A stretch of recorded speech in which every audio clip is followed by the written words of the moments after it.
Halo teman-teman, perkenalkan nama aku Amanda Sofia Afifa. Aku dari kelas 15 3A 28 Informatika. Nah, di video kali ini kita akan belajar bersama untuk mata kuliah pengantar Data Science. Di sini kita akan memecahkan studi kasus di mana soal kasusnya adalah pra-pemrosesan data penjualan online.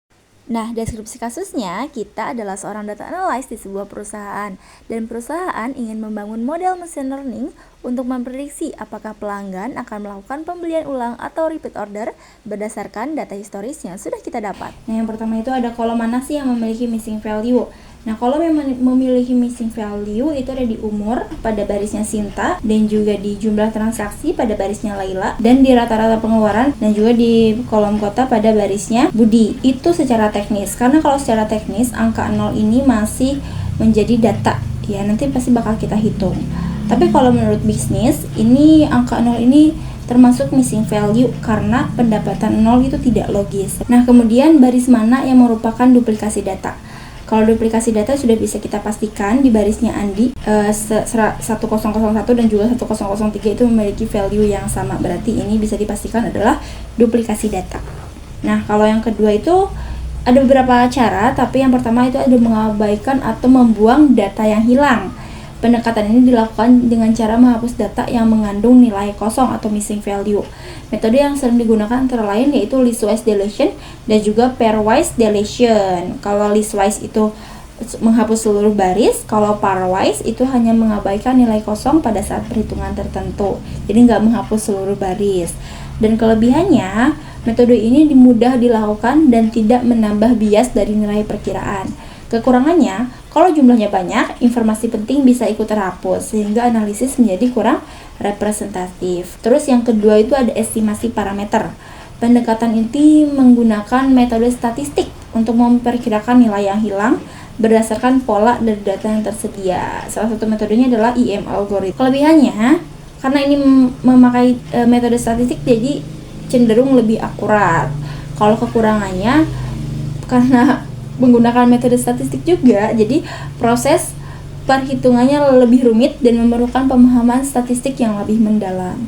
Terus yang ketiga itu ada imputasi. Jadi imputasi itu mengganti nilai kosong dengan nilai yang dianggap paling sesuai berdasarkan data yang lain yang ada di data set. Contohnya itu bisa mengisi dengan nilai mean, median atau modus, dan juga bisa menggunakan KNN, K-nearest neighbor atau regresi sederhana. Kelebihannya jadinya ukuran dataset tetap utuh dan tidak ada data yang terhapus. Kalau kekurangannya, kalau nilai penggantinya nggak tepat nih, hasil analisa juga bisa menjadi kurang akurat kayak gitu. Terus yang ketiga itu kode Python.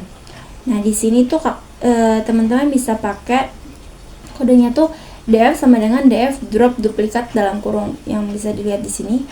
Dan juga kalau mengisi nilai kosong bisa pakai median underscore value sama dengan df rata-rata pengeluaran median dalam kurung.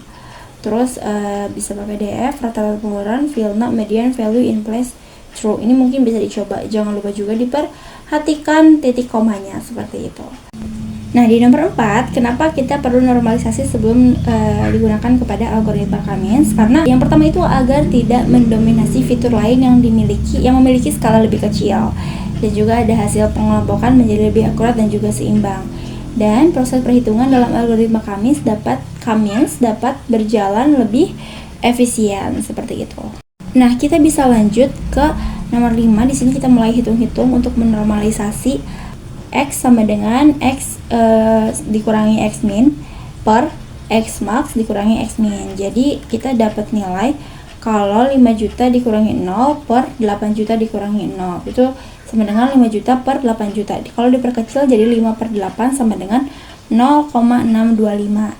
Jadi nilai normalisasinya adalah 0,625, atau kalau dinyatakan dalam persen itu 62,5%. Nah, yang keenam, tadi kan udah kita normalisasi. Sekarang kita akan standarisasi, tapi pakai rumusnya Z-score. Nah, di sini udah kita dapatin ya, diketahui rata-rata itu 6 juta, standar deviasinya 2 juta, dan nilai akan distandarisasinya 7.500. Berarti Z sama dengan 7.500 min 6 juta per 2 juta. Kita dapat hasil Z sama dengan 1.500 per 2 juta sama dengan 0,75. Jadi nilai Z-score-nya itu 0,75. Artinya pendapatan 7.500.000 berada 0,75 standar deviasi di atas rata-rata pendapatan pelanggan lain. Nah, selanjutnya kita lanjut ke nomor 7. Ada dua, ada label encoding di mana mengubah setiap kategori menjadi angka, misal L sama dengan 0 dan P sama dengan 1. Ini cocok kalau digunakan hanya dua kategori. Terus yang kedua itu ada one hot encoding, itu bisa membuat kolom baru untuk tiap kategori dengan nilai 1 jika sesuai dan 0 jika tidak. Cocok untuk data nominal tanpa urutan. Nah, untuk yang ke-8, menurut aku itu bisa memakai frekuensi encoding, feature hashing, dan juga embedding. Frekuensi encoding cocok karena sederhana dan efisien. Sementara embedding dan hashing lebih kuat untuk data berukuran besar atau model yang kompleks. Nah, selanjutnya di nomor 9, menurut aku fitur yang dihapus itu bisa nama dan juga ID pelanggan karena ini tuh identitas unik dan tidak memiliki pengaruh terhadap perilaku pembelian. Kalau diubah, itu ada pendapatan, kota, rata-rata pengeluaran, dan jumlah transaksi. Karena di pendapatan tuh ada nilai 0, tidak logis secara bisnis dan perlu dianggap missing value lalu diimputasi, misalnya dengan median gitu. Kan tadi kalau nilai 0 kalau dalam bisnis itu tidak masuk logika ya guys, jadi itu harus diimputasi. Terus yang kedua ada kotak, harus diubah ke bentuk numerik menggunakan metode encoding seperti frekuensi encoding agar dapat diproses oleh model. Nah, yang terakhir itu ada rata-rata pengeluaran dan juga jumlah transaksi. Tadi kan di yang pertama itu pada kolom rata-rata pengeluaran dan jumlah transaksi itu ada missing value. Nah, itu perlu dicek dan diisi jika ada nilai kosong untuk menjaga kualitas data. Untuk yang ke-10, ya aku akan menampilkan diagram alir secara ringkas dan jelas bagaimana urutan lengkap langkah pra-proses data. Yang pertama itu kan dataset mentah kita peroleh seperti yang sudah kita lihat tadi. Terus itu data asli yang masih belum dibersihkan. Yang kedua itu ada pemeriksaan awal data. Itu memilih struktur dan juga tipe data serta mengidentifikasi nilai kosong atau duplikasi. Yang ketiga itu ada pembersihan data untuk menghapus data duplikat, menangani missing value, dan memperbaiki nilai tidak logis. Yang keempat itu ada transformasi data. Ini menghapus kolom tidak relevan dan juga menyeragamkan tipe data agar sesuai. Yang kelima ada encoding data kategorikal. Terus yang keenam ada normalisasi dan standarisasi seperti yang udah kita hitung tadi nih. Ada menerapkan min-max scaling dan juga Z-score standardization untuk menyamakan skala nilai.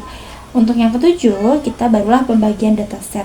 Membagi data menjadi 80% untuk training dan juga 20% untuk testing, seperti itu. Karena semua soal sudah terjawab, cukup sekian untuk video kita kali ini. Terima kasih, bye-bye.